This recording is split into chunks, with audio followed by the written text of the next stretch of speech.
What's up, Mets fans? Welcome back to another Mets post-game show right here on the channels and on X. How is everybody doing today on this March 3rd?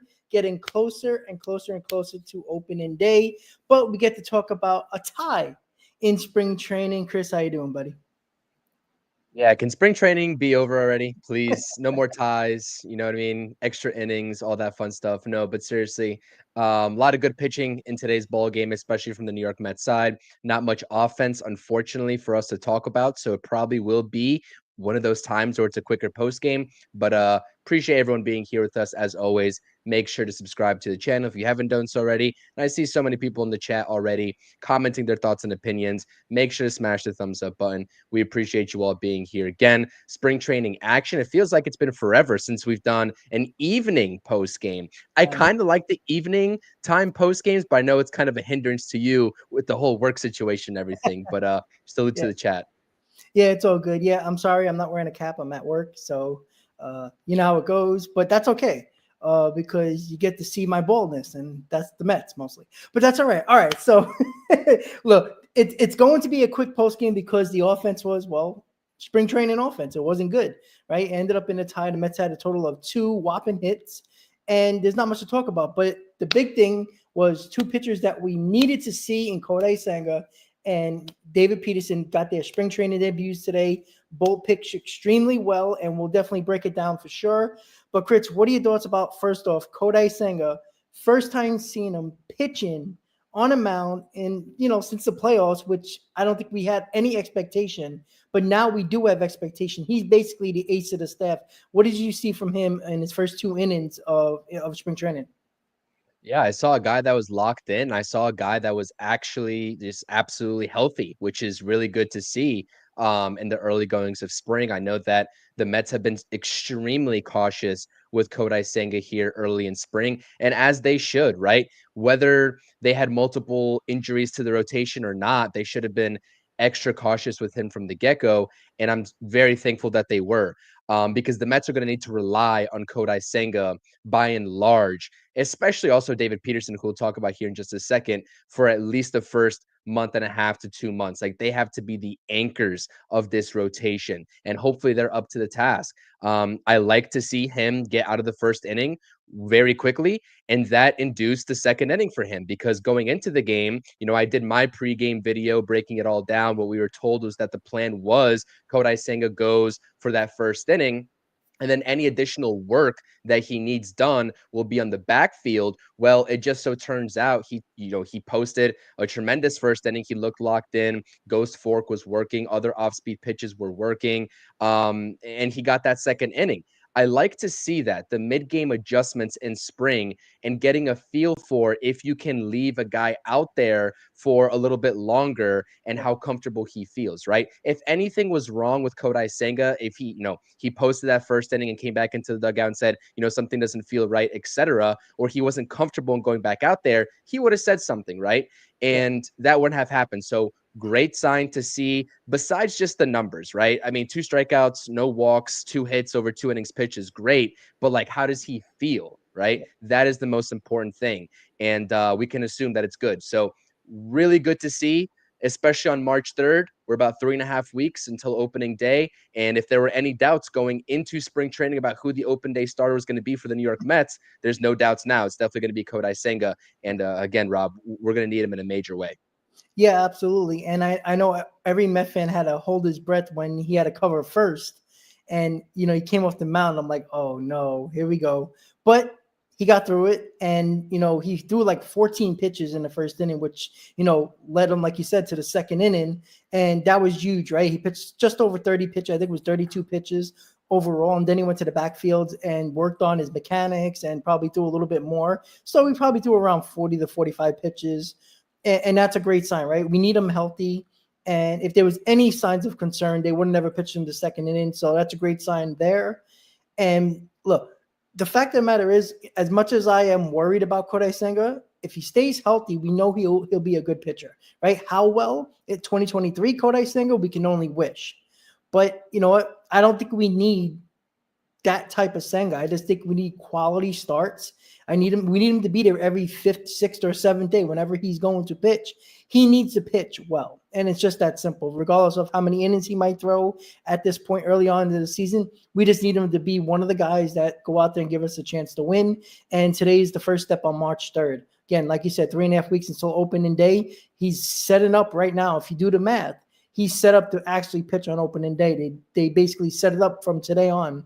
As long as there's no setbacks and there's no, God forbid, anything, he'll be our opening day starter in Houston on March 27th. So looking forward to that. But again, a lot can happen until then. And, speaking of pitching, Jose Quintana signed with the Brewers. So that's out of the question. And apparently it was only for like $5 or $6 million with incentives. So I know that kind of pissed some Met fans off. It's like, damn, we couldn't afford $5 or $6 million. But the New York Mets, what you've seen today, they like their depth, they like their pitching, regardless if it's young, old, or in between. They like their pitchers internally, and it's hard to get on them, even though I probably will at some point. But they believe in their internal options. All I can do is believe in the David Stearns, Carlos Mendoza connection. That's all I can do at this point, Chris. Yeah, I was actually kind of curious because I saw as I was making my pregame video and breaking the matchup down this evening, I saw the Jose Quintana news drop, by Robert Murray, John Heyman, etc., Ken Rosenthal. And I saw that he went to the Brewers on a 1-year deal. By the way, congrats to him. Absolutely. But I was curious in terms of what the actual numbers were going to be. This is a guy that we both discussed on both of our channels, respectively, multiple times, especially after the Montas and Manaea injuries. We knew that it wasn't going to be a large sum of money, especially after that Andrew Heaney deal, right? Lefty going to Pittsburgh for, 1 year, $5 million. Quintana was going to make anywhere around there, if not maybe 6 to 8 million, somewhere in that $5 to $8 million range, which, as you're saying, again, I haven't really seen what the numbers were until you just mentioned it. That's exactly what he got. A guy that posted a 3.75 ERA and was absolutely huge for the New York Mets going down the stretch, and also posted 2 tremendous postseason games, one of which against his current team now, the Milwaukee Brewers, going 6 innings pitched, scoreless in Game 3 of that wild card series. It's unfortunate. I really do think that, regardless of the injury status, downplaying the injury, thinking that it's going to be a little bit of a quicker recovery for Montas and Manaea, that it never hurts to have an extra arm over the course of 162 and just to bring a guy like that back, especially with the veteran presence. But they opted not to. And that's not to say that the Mets don't have the depth still to succeed. I mean, one of the guys that you see on your screen here, Max Kranick, is continuing to impress all spring training long, and he could definitely be considered one of those, depth guys should the Mets need him. Paul Blackburn struggled a little bit against the Red Sox his last time out, giving up a couple earned runs, I believe, over I don't know how many innings pitched. I didn't really watch the game. I wasn't really in tune to it, but I saw, the post game for that. And it's going to be hit or miss. I will say that it's going to be hit or miss in the back end. Tyler McGill, whoever else you want to throw out there, but the front guys, Senga, Peterson, and now Clay Holmes, who's also gotten off to an electric start in spring training. We don't know completely what he's going to be in terms of a starting pitcher, but the way that he looks right now in spring training, hopefully it's a good sign to come. Those 3 guys need to carry this rotation and just get by. And I hate using this term, right? I really despise using this term of just getting by, because this is the New York Mets. This is the new look New York Mets, especially with such a potent lineup. But at this point, given the injury sustained and not going the external route, whether they just felt like, Quintana's age was going to get the best of him and he wasn't going to be able to replicate such a season that he posted last season after an abysmal May, or they didn't want to accrue any of that luxury tax penalty money on top of whatever salary he was going to make, given the financial status of the New York Mets right now. It doesn't really matter what the reason is. They saw him as not a candidate, even given the injuries. And at this point, that David Stearns was pretty blatant in terms of telling us that, right? All the indications and reports that we got were like, okay, maybe there could be some interest, but it's more likely than not they're going the internal route. So you're talking about your Max Kraniks. You're talking about your Jose Buto as maybe potentially a hybrid man. You're talking about Paul Blackburn and trusting him. Tyler McGill, same thing. Who else am I forgetting? Griffin Canning, if he's an option, which I really hope he's not. But, at this point, you have to consider him an option, especially if you're going with the 6-man rotation.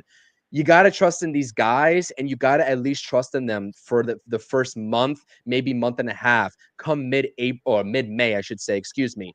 And that's just the fact of the matter. And I do think, Rob, at the end of the day, as much as we talk about, listen, this is a risk, this is 50-50, I do think at this point, maybe I'm going out on a limb. Maybe I'm just being a little bit overly optimistic, but I think the names that we have can get us by. But that's not to say we can't go, too long without a guy like Manaya or Montas coming back. So if there's any setbacks to their timelines, that's going to be really bad news. But if you're relying on these guys for the first month, month and a half, I think the Mets should be A-okay.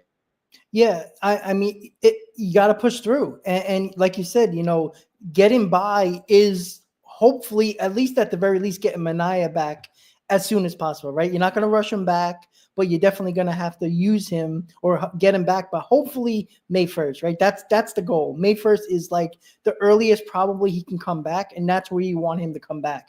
Again, we don't know that yet. It's still up in the air. As soon as we know when he starts actually throwing and he's pain free, that's when we can have a little bit more of a timetable. But they got to get by. And you know what? I think the confidence level from Met fans aren't as concerning, not because of what Peterson has done and Clay Holmes has done and what we saw from Senga today as the confidence level. I think it's because of the possibility of the potent lineup and the bullpen that should be very good, regardless if Minter is ready in the beginning of the year. But you have enough guys that you trust that you could say, all right, I trust the bullpen and I trust this lineup. Last year, there was concerns with basically each one of these, parts of the team. We even talked about it, right? There was holes in the lineup. There was holes in the bullpen. And the starting pitching was always a question mark. And it ended up, certain moments of the year it ended up being, one better than the other. But at the same time, starting on March 27th, we know the lineup's going to be damn good and the bullpen's going to be good, at least on paper. And you just hope that you get solid innings from your starters where, look, all you're asking for is a chance to win. We expect this team to score runs. So that's the idea with the starting pitching right now. And again, we know they're not going to go deep with a lot of these guys. Maybe they'll push David Peterson a little bit more because it seems like they trust him a lot, and we'll get to Peterson just now. Peterson has looked sharp. I mean, it's not just, the innings, the lack of hits, the lack of, the bats that he's missing. 5 strikeouts today in 3 innings. I mean, he looked like the guy who came up during the pandemic, the way he looked. And he continued to talk about the hip pain changed his mechanics. When he was trying to repeat his mechanics, he couldn't do it because of the pain. And now that the pain's gone, he can repeat his mechanics. And he felt like that was the only issue. It wasn't the arm. It wasn't the pitches. It wasn't, how he was throwing. It was repeating his mechanics. And he said it today in the interview during the SNY during the game that now that he's pain-free, he can repeat his mechanics. And he thinks that's the ultimate reason why he feels like he's pitched well. So what are your thoughts on David Peterson right now? And, he's another one that's, is top of this rotation right now until Manaya comes back. So how you feel about David Peterson? And David Peterson showed us a lot last year, and he was a guy like Tyler McGill over the past couple of seasons for the Mets who are like, dude, this guy has something. We know it. We can see it. He's just not putting it together. And it was interesting to listen to him speak about that injury in terms of how it was hindering him. So now that he's fully healthy, especially with the whole offseason in between now and getting that hip surgery, etc., and already having that second half of game action, I'm looking for him to just pick up right where he left off. And he looked sharp in his first outing today of the spring, 3 innings pitched, like you said, 5 strikeouts. He was dominant. The location was, brilliant. The off speed was working really well. So I think David Peterson, again, he might have to be that X factor. Because again, I don't have any problems. As long as Kodai Senga is healthy, I think he'll pitch like the 2023 version of Kodai Senga, right? And I don't really worry about the production if Senga's on the field. With David Peterson, over the course of his career so far, it's kind of like, which version of David Peterson are we going to get? Are we going to get the dominant version? Or are we going to get a guy that's barely struggling, right? Or he's struggling to barely get through 4 2/3 innings, 5 innings, right? And produce that length out of the rotation in this start. So I'm really encouraged by this start to his spring, and he's going to have to be that solidified number 2, like we just mentioned. I think Michael also pointed out in the chat with all the names that I was mentioning of guys that can compete in the back end. Newly acquired Met on a minor league deal, Jose Urania also is probably going to be competing for one of those spots. He can be a swingman out of the bullpen, or he can just be one of those back end rotation guys because he has the ability to do both. I'd probably be more comfortable with him coming out of the bullpen more so than anything. But if he competes for a starting rotation job and he looks good in spring and he wins it, why the hell not at this point? But yeah, no, I agree. Like I said in the chat here, I think the names that the Mets have, they can get by, and they can get by in a good way for the Mets in the first part of the season. Is it the most ideal situation? No. Of course, we would love to have a fully healthy team. But I do think if Kodai Senga is able to be healthy, right? And if he's able to anchor that rotation and David Peterson at least picks up where he left off, posting a 2.96 ERA last season and second half of the season collectively, he looked great down the stretch. This rotation is going to be in decent shape in order for them to await the arrivals of Sean Manaea and Frankie Montas. So again, I know when Mets fans, take a look at this lineup and bullpen, it looks great on paper, and then you look at the rotation, it's kind of like, you know what I mean? That's really my reaction to it. But I think at face value, Panic City has set in a little bit too early on March 3rd. And I think that with the names that the Mets have right now, clearly the Mets front office thinks that they have what it takes, especially to wait out that, for the time being and get by. And I think that's exactly what's going to happen. But speaking of hip injury, because again, I mean, you talk about those first 5 innings here tonight. That was really the key for the New York Mets in terms of the talking point here on this post game. You get a scoreless 5 innings, 7 combined strikeouts between Senga and David Peterson, who's effectively going to be your 1-2 combo to start the season off. But also some good news in terms of another lefty that dealt with a hip injury in the tail end of 2024 in the Braves organization is AJ Minter. He actually threw for the first time live batting practice to guys like Pete Alonso, Joey Meneses, Starling Marte, Drew Gilbert, etc. So it's good to see him ramping up and actually throwing off the mound for the first time actually since his surgery. And the Mets gave him a 2-year contract. Clearly this offseason, he's been one of the better lefties in this league, and as far as the bullpen goes. And they're saying that he should be ready come opening day, but they're taking it very slowly with AJ Minter, as they should with the hip injury. But again, if he's able to come back at full speed, full vengeance come opening day, that's going to be tremendous news. And I like to at least see that positive news coming out of, New York Mets land down in Florida. And also Starling Marte. We could talk about more pitching, Huascar Brazaban, Max Kranick, etc. But, Starling Marte was a key point that I wanted to mention on my channel and this post game of how we don't know at all, right, the status of Starling Marte moving forward. And that's such a key point that I'm keeping in the back of my mind, because we know that he's taking batting practice now. We know that he's not ready for game action just yet. He's still dealing with that knee soreness. Is he going to be ready come opening day? I would have to imagine he is, but also can the Mets rely on him in a platoon role, in a platoon setting with Jesse Winker for a full 162? I don't know, Rob. We've seen a couple of times out now. Alexander Canario recently acquired in a trade from the Chicago Cubs. And I've also talked about it in my video earlier today. If you guys missed it, check it out. There's a situation. Luis Torrens, he went down today. He caught a foul ball, where he wasn't supposed to. He struck out, I believe. He didn't really have a great game offensively, but he's been killing it with the bat in spring training.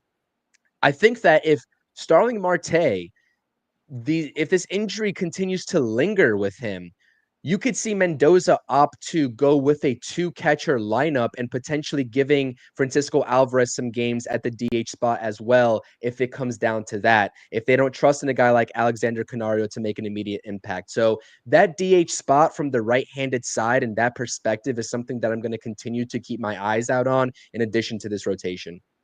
Yeah, I know it's a unique situation to put 2 catchers in the lineup just in case of an injury, because in that case, if your catcher gets an injury, your DH, who would be the catcher, would have to be behind the plate and you lose your DH spot. Again, that's a lot of, that's a thought process that you're like, if that happens, you're kind of, you're having a pitcher bat, but again, that's, who knows if that happens or not, but I understand your point. I don't think they'll let that happen. I think it would be, if Marte's not ready, it would be a Camario or somebody else. Maybe Acuna will get that spot, and you get him at bats that way. I know that's not ideal, but it's just an idea. Maybe they'd rather go with the young guys than some guy they just brought in, even though, again, he is an outfielder, Camario. So it's just, it's hard to see because we don't know what they're thinking, right? We don't know if they're, because they talked about it. Mendoza talked about it a lot, about Acuna is going to be a part of this, or going to be a help to this roster and going to be a big part of this roster at some point of this team. So, maybe they are looking at it that way. It gives versatility in a lot of different areas with Beatty and Acuna on the roster. They could do that just because Acuna's a right-handed bat, not necessarily what he can provide position player-wise. But I mean, it's very interesting when it comes to Marte, but we'll just have to wait and see, Did you hear what Ron Darling was saying on the broadcast today as it relates to that last bench spot? I'm assuming he was speaking as if Starling Marte was going to be on the open day roster because, again, all indications are that he's going to. But he was basically saying, right, between this conversation of Luis Angel Acuna versus Brett Beatty for that last spot, he was saying it doesn't really make sense to have a guy on the roster strictly for the purpose of backing up Francisco Lindor in that event. So he's alluding to Luis Angel Acuna at that point. But then he was also saying how Brett Beatty was in this quote unquote still developmental stage, which I absolutely don't agree with, to be honest with you. I think that we are past that with Brett Beatty at this point. He's approaching 25 years old, and we need to see something out of him expeditiously, right? I mean, that's a fancy word I just used and I had to bring it out. But you know what I mean? Like, do you think, and he went on to say that Brett Beatty's the type of guy, if he's still in this developmental stage, quote unquote, that he's a guy that if you're going to have him on the open day roster, you're going to need to see 300 to 400 at bats. Otherwise, he should start his season off in AAA. Do you agree with that? Because I don't necessarily agree with that. No, I think Ron Darling slept through the last 3 years and realized that Brett Beatty has been around for a decent amount of time, and he's got his opportunities as a starter, and he's just not going to be that. He's a guy that I think is on his last chance, to be quite honest with you. I think the Mets are trying to give him this one opportunity because they see talent in Brett Beatty. That's clear. We talked about it in other shows that Brett Beatty seems to have the nod for that last bench spot because of the fact that he's a lefty. He's versatile. He could play third, where Acuna could possibly, but they know Beatty can play third. He's been playing second. He can be an emergency shortstop, and they see him as the possibility of him providing more power if need be, if they need it off the bench. And I don't know why they. Maybe the only thing I think Ron Darling can be thinking about is that he doesn't think Brett Beatty can be a partial player or utility guy that might get at bats here or there, and it won't be successful for him. I mean, starting wasn't successful for him either. So you might as well try the utility route and maybe not putting that pressure on him and say, all right, here, take the at bat when it's the seventh inning somewhere. Maybe the pressure is just different when you start. I think maybe that's what Darling was talking about, where he might not see him in a utility role and be successful. But again, what else the Mets are going to do? He has no trade value at this point, or at least that we know of. So if you can get him to be successful as a utility guy, he's going to help this team. But at the same time, if he does do well, does his trade value go up? And is that what they're using him for? But if he's successful in helping the major league team, you're not going to trade him. So I think the Mets are between a rock and a hard place here. And I think the reason why Darling was saying that was just because I think that he still believes the only way he can be successful if he gets 300 to 400 at bats. I don't agree with that at this point. He had his opportunity. He failed. Too bad. Like, if you can't be a starter and do well, and your last chance of being a major league guy with the Mets is utility role, and you're not successful there, well, guess what? You're going to be in AAA your whole life. And that's just the way it goes. That's baseball, Susan. And then that's all you got to do. So at the same time, I see it like this. Beatty's probably going to win the job, and we'll see how it goes. But going back to the pitching with David Peterson, I think he's going to have the best year out of everybody. I just feel like with the hip surgery and just feeling comfortable on the mound now, I just think he's a very good pitcher. I just think that we probably seen what we have seen from him is it's hard to look at him and say, well, I know what he was, but we don't know how long he was dealing with that hip injury and that pain, right? Apparently 2020, he didn't feel it. And I was reading an article that I forgot who it was. They basically spoke to him. He had like 15 to 20 questions. And they asked him, when you first came up, did you have problems with the hip? He says, no, I didn't feel anything. If you look at his numbers, 2020 was his best season when he first came up with the Mets, other than last year. So it was clearly affecting him and how he pitched. So if he can, if this hip is perfectly fine and he can remain healthy, I think Peterson is going to be one of our best starters. Other than Manaea. I think Manaea is going to be better, but I think Peterson's going to be absolutely fine. Again, I'm still weary about Kodai Senga. I don't know why. I always feel like, I need extra days off. Mechanics are not right. He concerns me, but we'll see. We will see. My question to you, Rob, is that as of 9:13 p.m. on March 3rd, 2025, if you had to rate your confidence level of this starting rotation, what would it be? 1 through 10. Anything in spring, in other words, my question is, has anything that you've seen this spring out of Clay Holmes, now David Peterson? I know it's too early for Peterson and Senga because, this is their first time, out, but also the depth wise, right? In terms of what we've seen from a guy like Max Kranick, etc.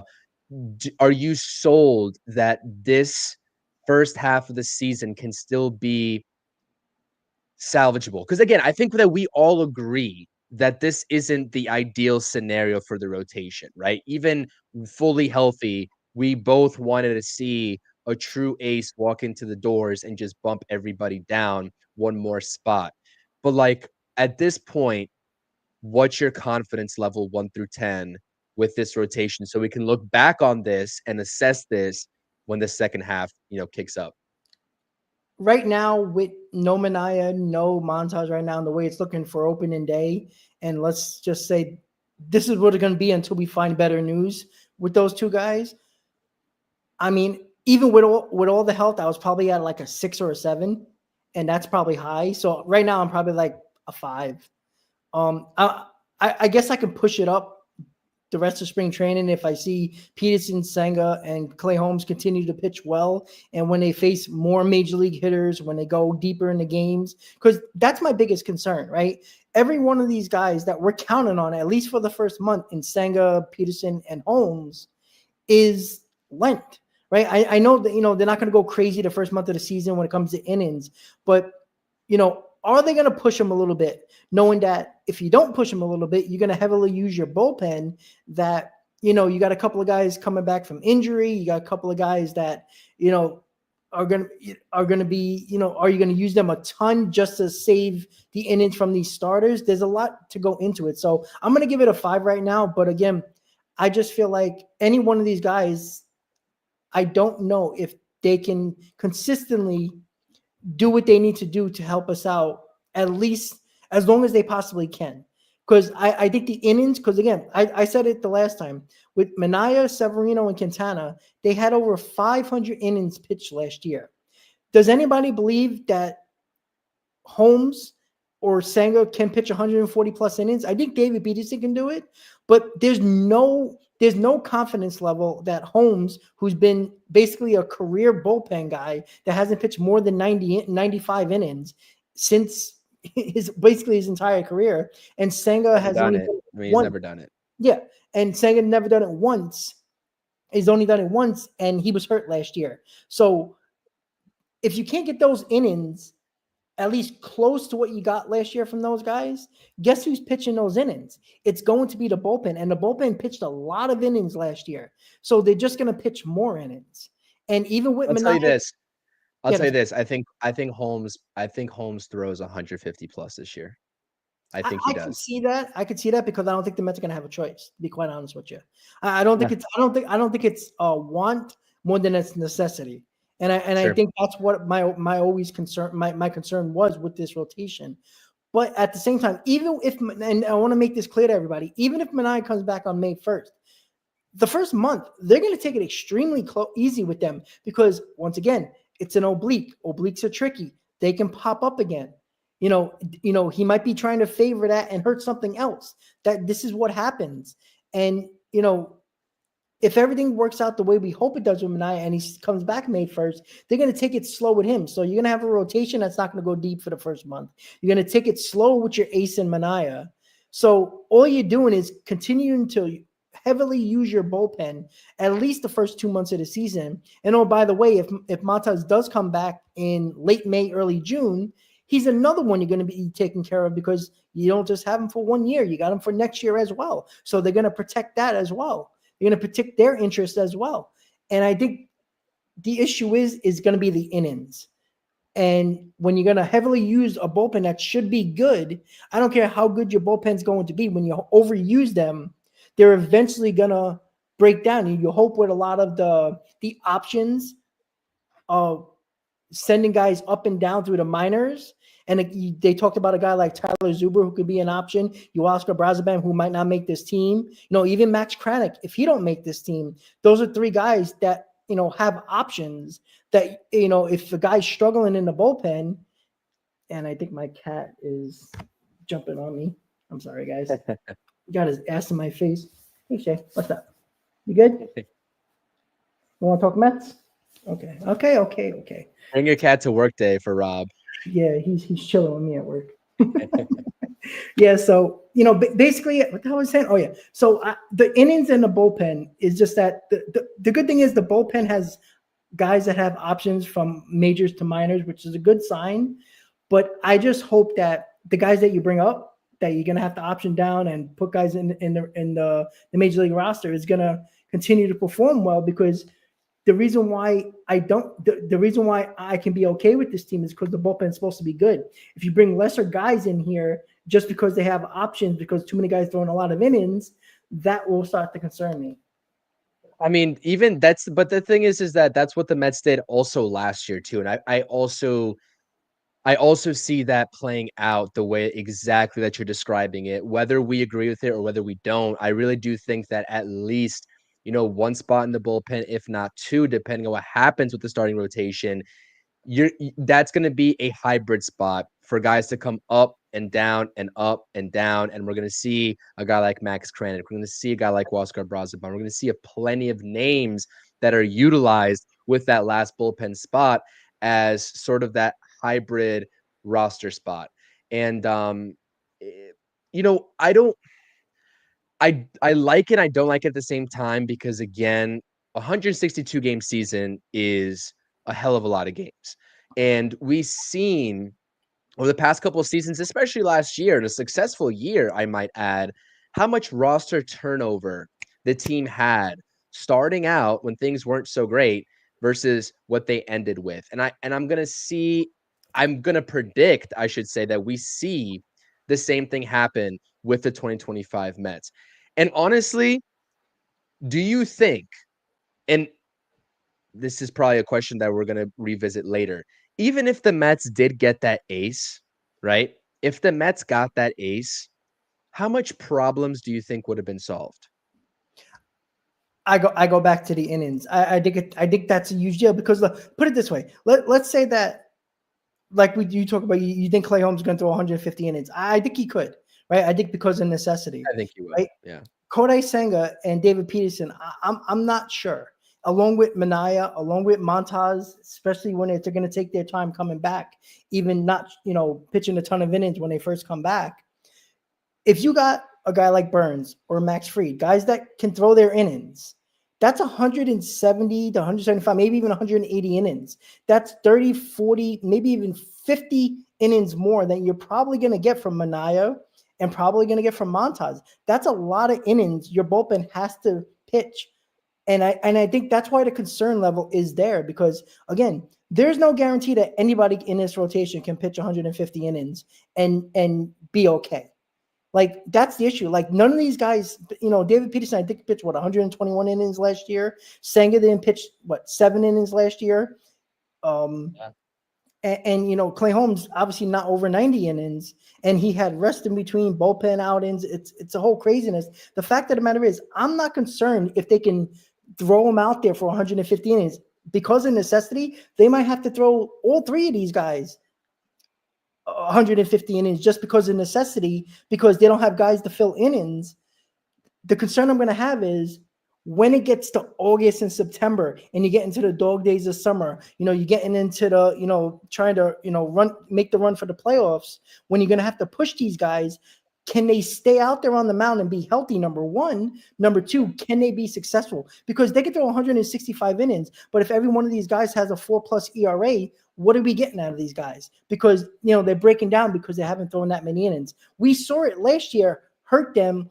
All right, it took a long time into the playoffs. During the playoffs, it hurt but, them, yeah. But guys like Sean Manaea and Luis Severino in particular, they are major league pitchers. At least they've done it in their career where they've pitched at least close to that many innings. So they've done it before. We have no idea how Clay Holmes is gonna, be with those innings. David Peterson coming off of hip surgery, we have no idea after a second time. And Kodai Senga, we have no idea because they were limiting his innings in 2023 because they were out of it.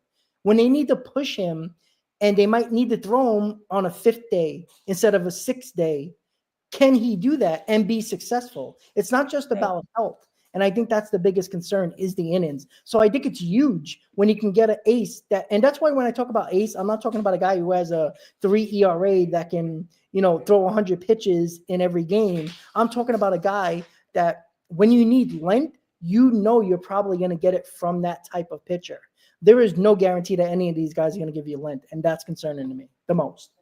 And that's why I always take it half by half when it comes to a baseball season, right? Mm-hmm. I think that this rotation, the reason why I haven't panicked and I haven't been overly stressing this rotation is because I'm worried about the first half of the season. Yes, we're always going to be worried about the second half when it gets here, but you have a whole trade deadline at that point to figure something out. I know you're not too confident in David Stearns making the necessary moves in order to get help in the rotation. I, on the other hand, am taking the stance, and I would have confidence if it gets to that point with David Stearns to make those moves if the rotation for the first half can hold up and can win ball games alongside an offense that's hopefully producing pretty good numbers and a bullpen that's coming in and saving games after a decent showing of 4, 5, or 6 innings from your starter. So I think that this rotation is completely serviceable for the first half, but I do hear you and your concerns for the second half in terms of how these guys are going to hold up during, that stretch of time. So 100% agree. And I guess we won't know until we get there, and we'll see if any new names will be added into rotation at that point by the hands of David Stearns. Yeah, I just, I don't agree. I don't believe that David Stearns might make that big move. I think he's going to be forced to make that move, to be quite honest with you. I mean, maybe that's a blessing in disguise. I think the fact that he's going to see there's not a lot of innings with this first half. The bullpen's using a lot of innings. Maybe he won't even go after starting pitching. Maybe he'll go after, even more bullpen help if that matter. But I feel like I'd rather him made the move now than kind of forcibly making that move at the deadline because, I mean, the writing's on the wall. Like, if anybody doesn't believe that the innings is going to be the major issue, just look of what they're going to do just based on 2 guys in this rotation right now that they're heavily going to push. I think they're going to push Holmes a little bit because I think that he's been stretched out for basically the winter, and his first outing he pitched 3 innings. So I think they're gonna push him, but I think they're gonna be very careful with Peterson. We know they're gonna be very careful with Senga. We have no idea what they're gonna do with Blackburn or Griffin Cannon or Tyler McGill for that matter, or let's say Max Kranick. Like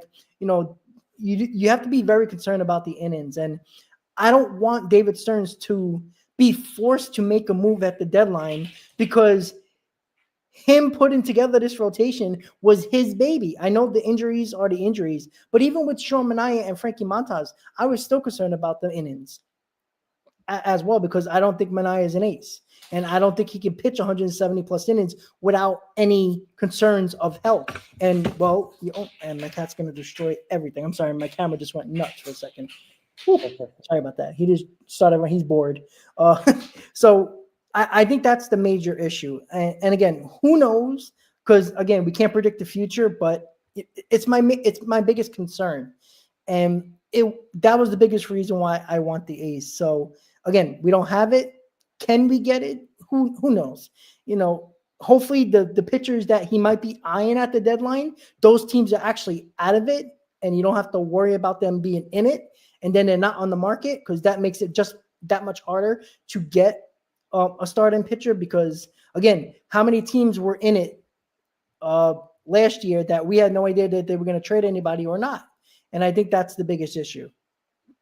Well, like you said, David Stern certainly set up this rotation to his liking this offseason. That's something that he's going to have to address. And we're just going to have to see how that plays out. And I see NY committee saying Manaea is our ace currently, like it or not. I mean, it's just not true. I mean, Manaea is not going to be on this roster come opening day. So Senga is your ace, whether you like it or not, because he's going to be the one that you're going to be watching come opening day.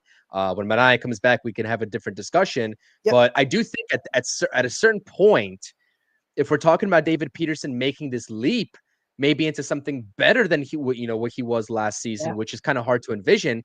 Maybe we're talking about him being the ace as the deadline kind of approaches during that time frame. But the last thing I really had in terms of what I want to talk about in this post game is Brandon Nimmo.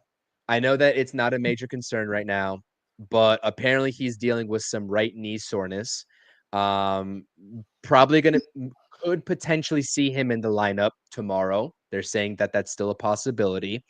We know that he appeared in one game a couple days ago, batted cleanup. What are we thinking for Brandon Nimmo? I mean, what are your honest thoughts, Rob, especially hearing that? Now we're talking about knee soreness for both Nimmo and Starling Marte. We were talking about the plantar fasciitis and how that was kind of not really, it could be worrisome long-term for Brandon Nimmo, but it seems like now we're talking about a knee, which is completely unrelated to the plantar fasciitis, or maybe it's related because, I mean, the leg is just a whole bunch of moving parts, and maybe some of that foot issue is now causing him to use his knee more, which directly affects the knee. I mean, it's a whole working dynamic. So what do you think with this latest Brandon Nimmo update? So with the injury, I have plantar fascia in my right foot. So I know personally it affects your knee because, again, when you're trying to keep the weight off it at times, when you start feeling the burn, guess what you're using? Your upper part of your leg. You're using your knee, you're using your thighs, you're using your upper muscles of your leg. That's a cause for concern. And again, this is a guy that, again, wearing cleats is just as bad. Even it hurts when you're with sneakers. Imagine with cleats and you're trying to run and you're trying to make sudden movements. It hurts like hell. And again, I said this from the beginning.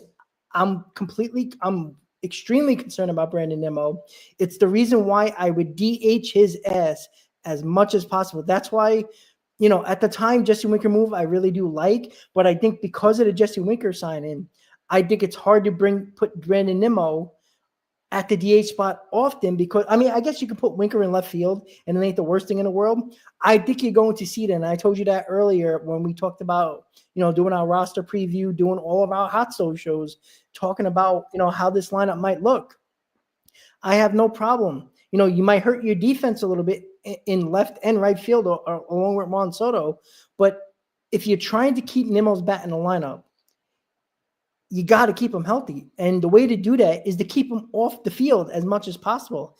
And again, you paid him as a center fielder. Now he's a left fielder, and he's barely that now. Now, I think Brandon Nimmo's a badass. He's a tough son of a bitch.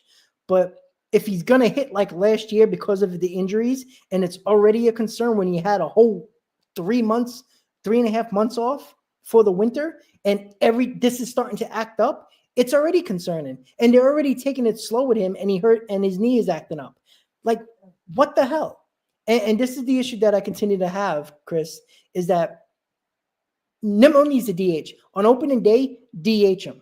Jesse Winker in left field. Now, I know with the Crawford boxers, left field isn't, huge. You don't have to worry about, a massive left field, but you know how it jerks out in left center, outside the Crawford boxes in left center field. So I wonder if they're going to worry about that too much. But in my opinion, play Brandon Nimmo at least as possible in left field, just so you can get the at-bats, see how his knee reacts. And if he gets better, then he can start playing him in left field, because all you're going to do, he's going to push himself in the outfield. He's going to try to get to every ball because he never, loafs Gamer. after. He's a gamer.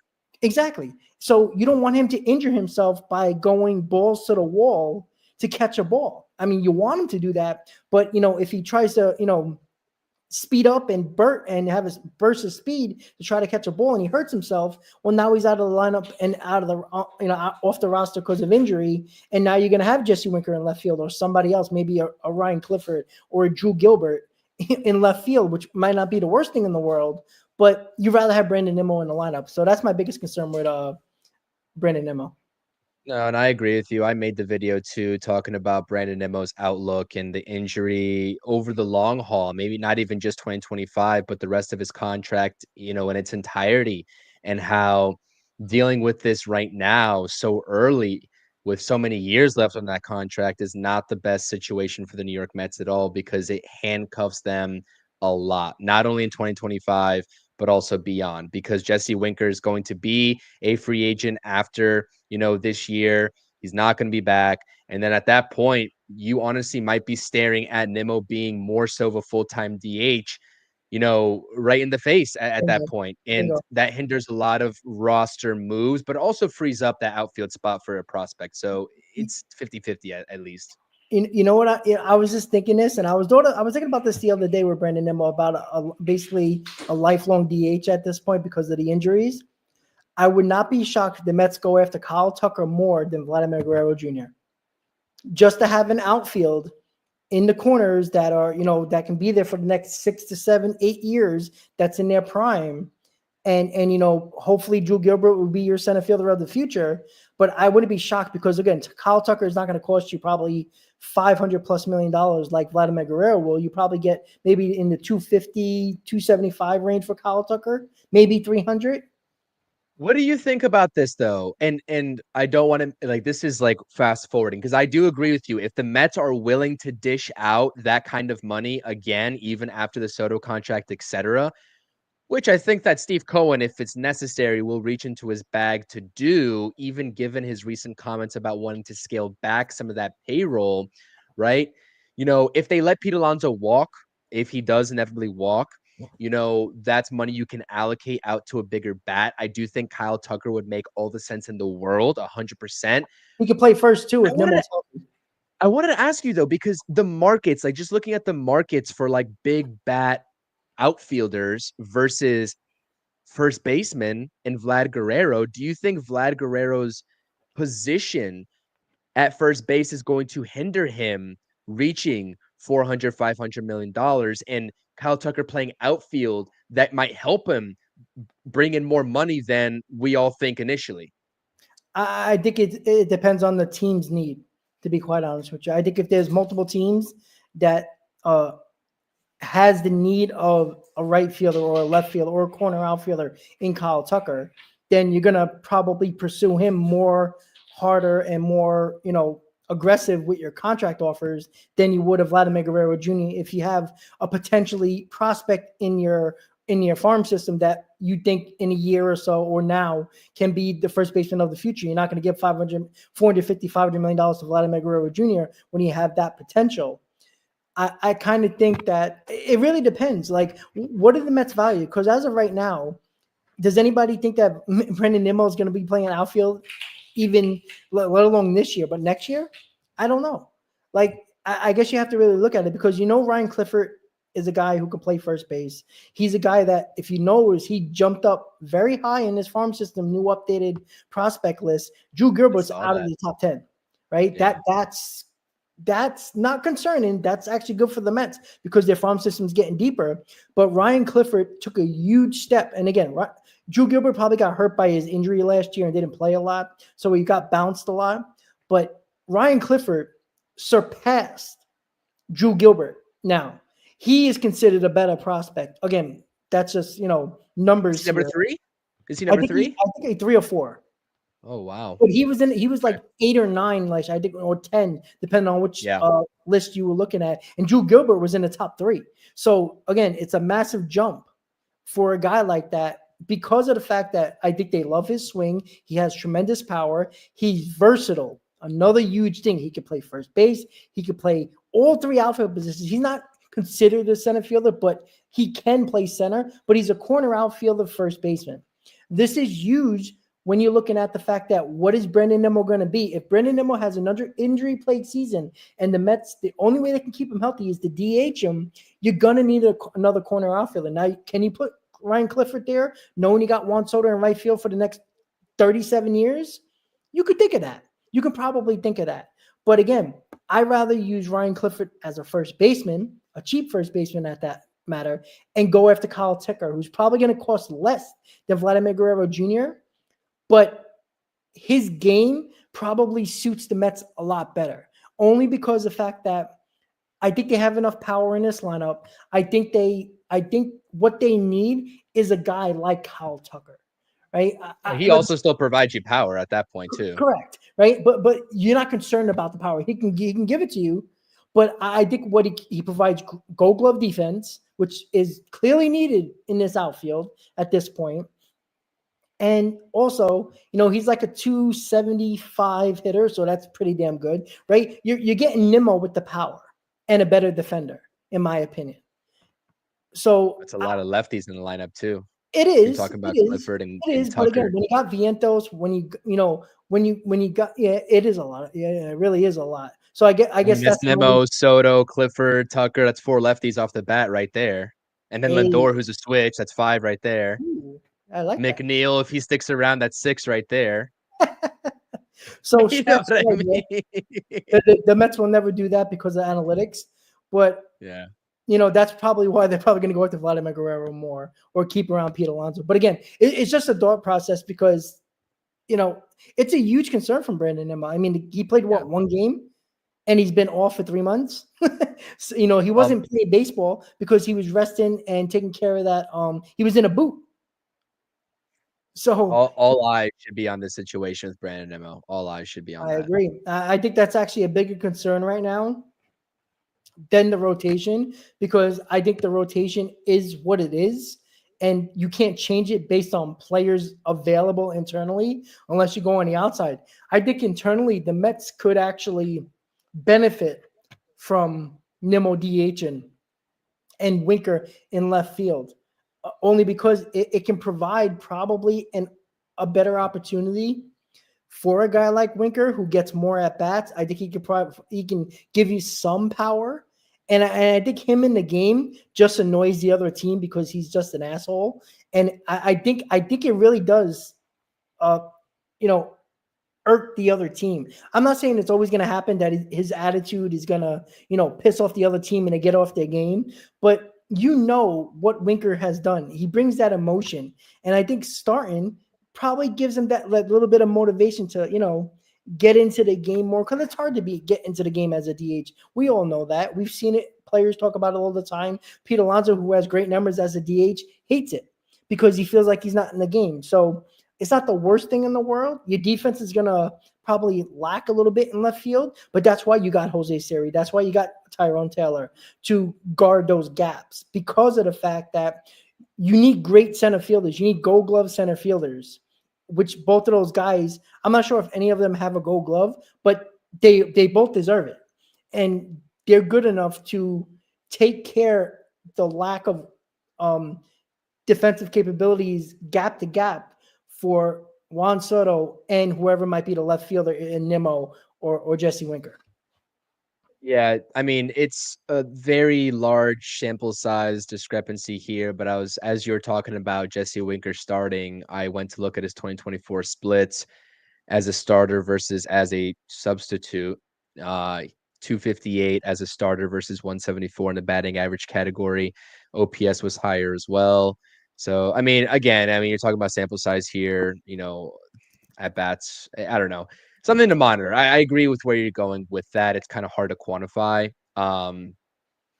But there is something to be said for guys who like to play the field and hit, and being in that game flow, etc. And then also just like Jesse Winker, when he was acquired, he really took off in the playoffs. He had a little bit of a good start with the Mets when he was acquired from the Nationals, but then he kind of really struggled.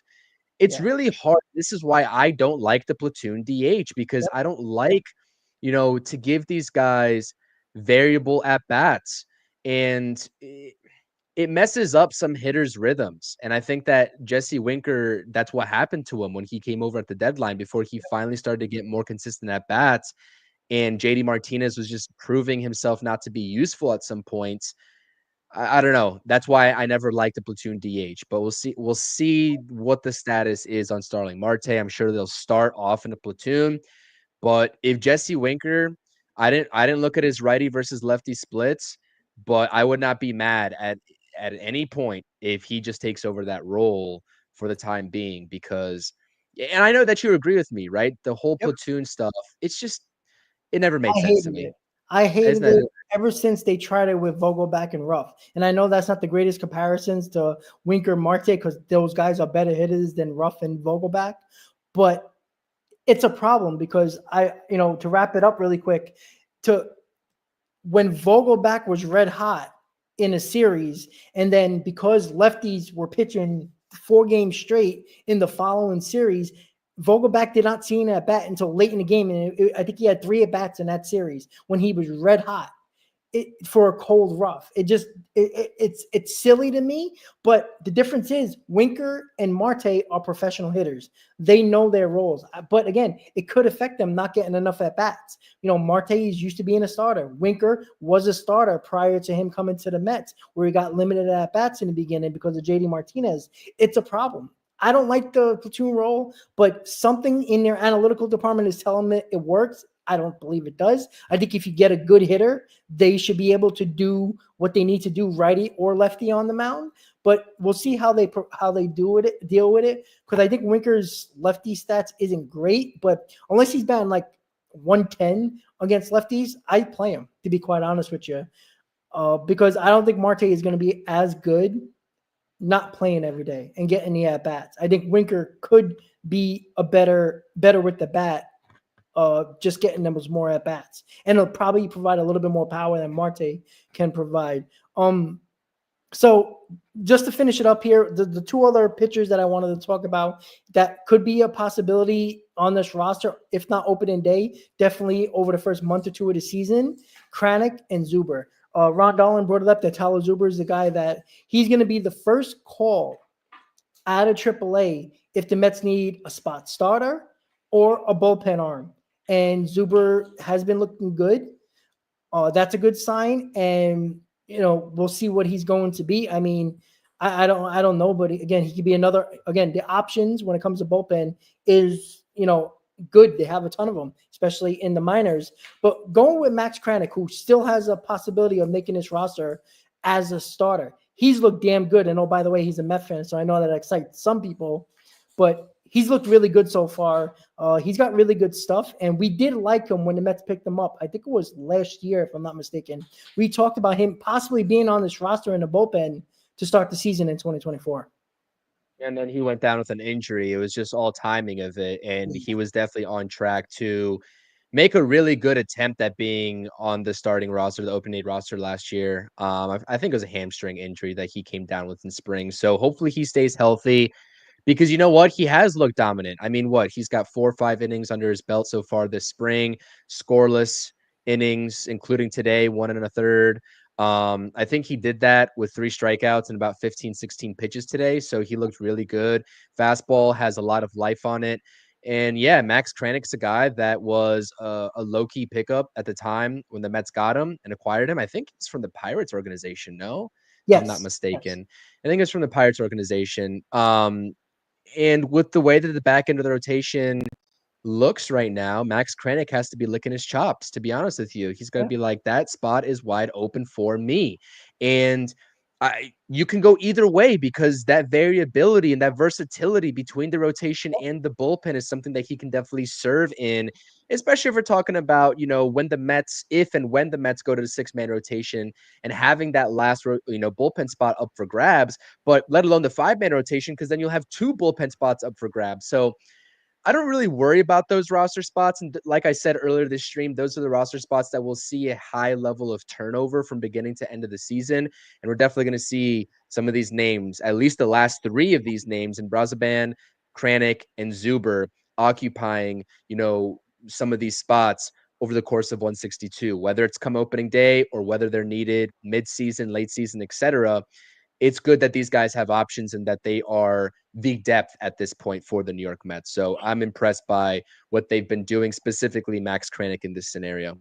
Yeah, and to be honest, I think if we had to choose between Kranick and Cannon making this rotation, I know, Chris, you don't like Cannon at all. I'll I take would take Max Kranick, Kranick man. because I think Max Kranick has a plan on the mound. I don't think Griffin Cannon has a plan. I think he's a thrower, and I hate those type of pitchers that he tries to overpower everybody, and it just doesn't work. Kranick uses all his pitches, and that's why I like him. Again, I'm not saying he's going to be, a top line starter, but he can be very beneficial because of his stuff and the numerous pitches he uses. And he has a plan up there, and he's actually a pitcher. He throws with a mindset of a pitcher where he thinks every one of his pitches that he has can get guys out. That's really good. Are you concerned about Budo, just to finish it up here? He didn't look good today. Are you concerned at all, or you just think that he's working on stuff? Because I know I'm somebody's not concerned. No, I'm not concerned about Budo, man. I'm not concerned about Budo. I'm still gonna give my take and my unpopular take that nobody wants to hear, that I think that he's better off serving, the Mets in the rotation to start off the season than not. But, until we actually see that happen, it's anyone's guess at this point. But I think he's versatile. I've always liked Buto, man. Like even in the tail end of 2023, when he came onto the scene, I was like, dude, this guy's he's gonna make a contribution in a large way to the New York Mets or for the New York Mets in 2024. And guess what he did? So I'm not concerned about Buto. I think it's really, especially with these kinds of guys, that you see on your screen here on March 3rd, it's very early to be concerned about the results of it all. But I do agree with you though in terms of Max Kranick versus Canning. We know what Griffin Canning is because we've seen it in his career. Kranick has that mystery factor. It's like, what is his ceiling? We don't know because we haven't seen it yet. He hasn't been given the opportunity. So in the beginning parts of the season, give him the opportunity. Just give it to him at this point. If that's what it comes down to, right? If he's in line for that competition, yeah, give me Max Kranick all day. I'm sorry. I'm taking him all day. Yeah, absolutely. So again, this was supposed to be a quick stream, but we ended up doing an hour because we just yap all the time and get per usual. We just get into the conversation and we lose track of everything. But again, guys, thank you for tuning into another Mets post game. The final was a tie, 1-1. The Mets only had 2 hits, but Senga, Peterson, Brazaban, Kranick, and Zuber pitched well. A lot of the guys that we wanted to see. We'll see how that goes going forward. But a lot of good signs from our pitches that pitched today on March 3rd. So with that said, guys, have a great night. Let's go Mets, and we'll see you next time on the Mets post game show. Have a good night, guys. Let's go Mets.